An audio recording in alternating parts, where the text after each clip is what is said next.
begin with the big question: who qualifies for the subsidy? Good evening, Bongiwe and the Newsroom Africa viewers. Just to answer your question, this program is targeted at first-time home buyers. That is, people who have never received a government-subsidized house or who have never bought a house. In other words, if we go to the district register, they won't appear there, nor will they appear in the National Housing Database Register, database registry. Now, in terms of who qualifies, these are South African citizens or permanent or people who have achieved permanent residency in South Africa. They must be over 18 years of age. They must actually have South African citizenship, which actually is backed by the ID issued by Home Affairs. And if they've achieved permanent residency status, that must also have been issued by the Home Affairs. And they must, as we have indicated in your introduction, have actually received approval of a home loan. So, and then they can then approach us, provided that they fall within the income bracket. And in terms of the quantum or size of the subsidy, it's based on the income. The higher you earn, the lower the subsidy. In other words, if you earn, say, the maximum of 22,000 per month, you will qualify for a subsidy of about 27,900. It's a one-off payment. If you earn less, let's say you earn 3,501,000, so what you will qualify for is about 127,000 in terms of subsidy. So it's the subsidy is inversely related to the income of a household. So obviously this then links to the amount then of the property that you're looking at acquiring as well. It's not linked to the house price. It's linked to the income that the household earns. So it's totally not linked to the house price. And so, do they simply go to the bank and get approval, as you say, and then see how much they qualify for, as you say, then that you can work out, you know, the particular subsidy that they then are going to receive? They will go to a bank and apply for a home loan. So there are two cases that may occur. The first case is that the borrower can actually qualify for a full home loan. So let's say the house actually cost 500,000, and then the borrower can actually qualify for 500,000. In which case, let's assume that based on the income that the borrower earns, qualify for 50,000 rand of subsidy. That subsidy will reduce the price of the house, in the sense that the 50,000 will be used as a deposit, and then the borrower will owe the bank only 450,000. And then the second case is when the borrower actually has identified that, let's say again, the house is 500,000, but the borrower say qualifies for, let's say, 400,000 from the bank as a home loan, and then assume again that that borrower qualifies for a subsidy of 100,000. So that 100,000 can be used, in fact, to augment, you know, the home loan. In other words, adding that 100,000 to 400,000 that the borrower qualifies for from a lender actually will enable the borrower to be able to purchase that house. What the idea is to enhance that households are able to access adequate housing on affordable basis.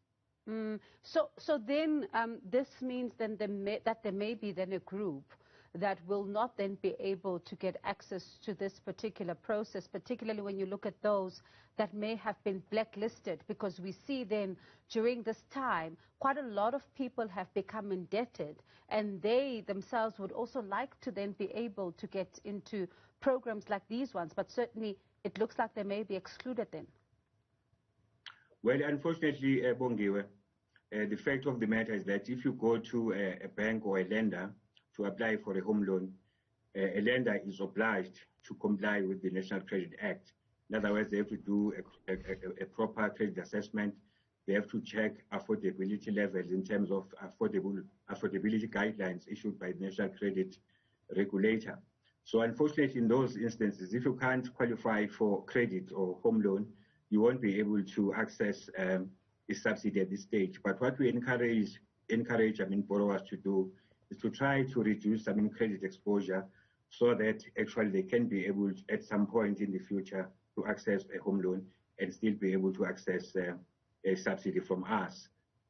And does this then apply to all banks, or are there some banks that you are working with and not working with others? And also, while you answer that question, I'd like you then to include this in your answer, please, whether or not the banks have then been made aware that this is also part of what, some of those that are approaching them may then be able to receive, because we've seen sometimes with, banks, particularly when you look at the loan guarantee scheme that was tabled by government, that information not filtering through to even the business owners themselves, and who are then not even able to then get the help, because sometimes the banks put the requirements way too high.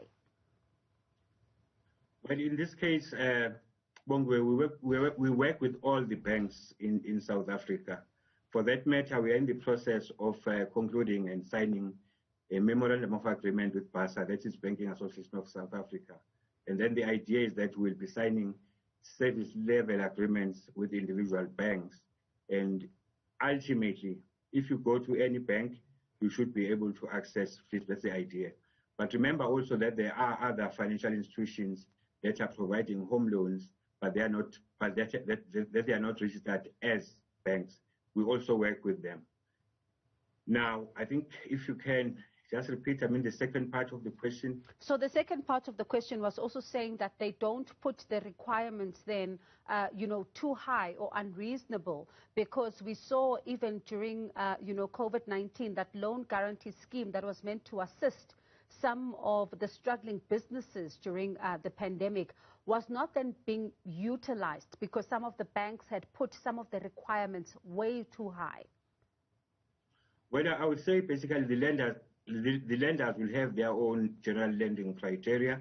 They will have their credit scores that they will apply to each application that is submitted to them.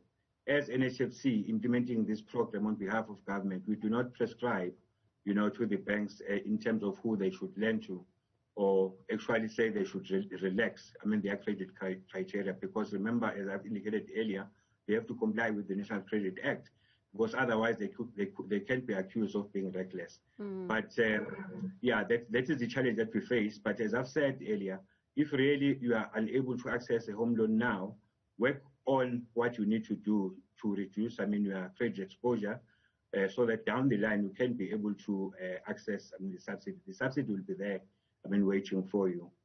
And talking about reducing exposure, there's also then another group of people then who are wondering if they do in fact qualify or could even approach an institution like yours for some support, and these are freelancers. Could they then find themselves being beneficiaries of this particular scheme?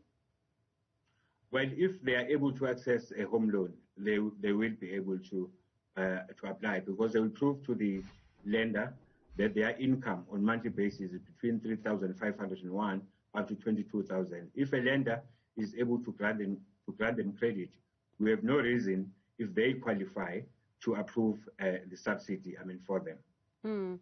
And let's talk then about this particular process. How long is it expected to run for, or is this the beginning of an unending process that is always going to be there for first-time home buyers?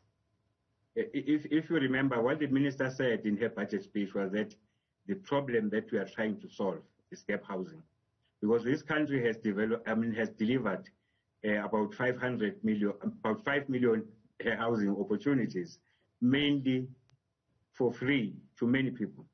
And then there are other people who are earning much higher, who easily access, home loans and be able to pay their houses unassisted. But the challenge has been that people in the so-called gap housing market, which is basically people earning between the 3,500 up to 22,000 that we spoke about, they struggle, to access home loans unassisted.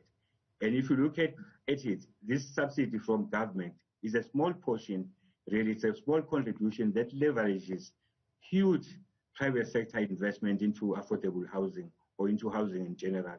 So in other words, this is a flagship program of government that we expect to continue for a long time and be able to assist millions of people down the line to access adequate housing. If I can indicate what we have budgeted for in the financial year starting now, it started in April this year, we have about 460 million that we have to approve for subsidies, and we expect that to leverage about 3.3 billion, from the private sector, financial institutions. So it's a program that should work because the private sector here is working together with the government to make sure that the citizens of this country are adequately housed. Those are big numbers, certainly that are likely to, raise some people's interest in this particular process, but certainly we have seen levels of corruption that are concerning.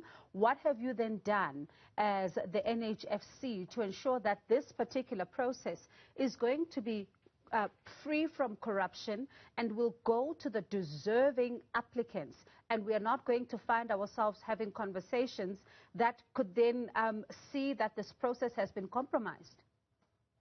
Absolutely, Bongwe. Corruption is a serious scourge in this country. What we are doing as NHFC is that we are actually we have a system that we use, to manage and handle these applications for subsidy. But over and above that, we are audited, by the Auditor General of South Africa. But even before the AG comes at the end of the financial year, during the course of the year, we have internal auditors actually that follow what we are doing.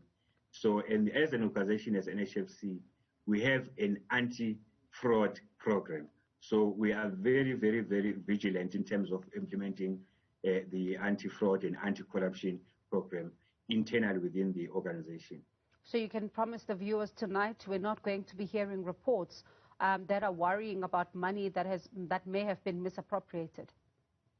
I can promise, the viewers that definitely we are very averse, to corruption. We are very averse to fraud. We'll make sure that we deliver this subsidy to people who actually need it, as announced by the Minister in the budget speech. I tell you what, Mr. Fakazi, will hold you to that as we track the process and how the progress is going there with this particular program that you are then launching. Thank you so much for your time tonight. That was Jabulani Fakazi, the Grant Facilitation Executive at the National Housing Finance Corporation. He was explaining to us how the Finance Link Individual Subsidy Program will change the face of South Africa for low-income earners.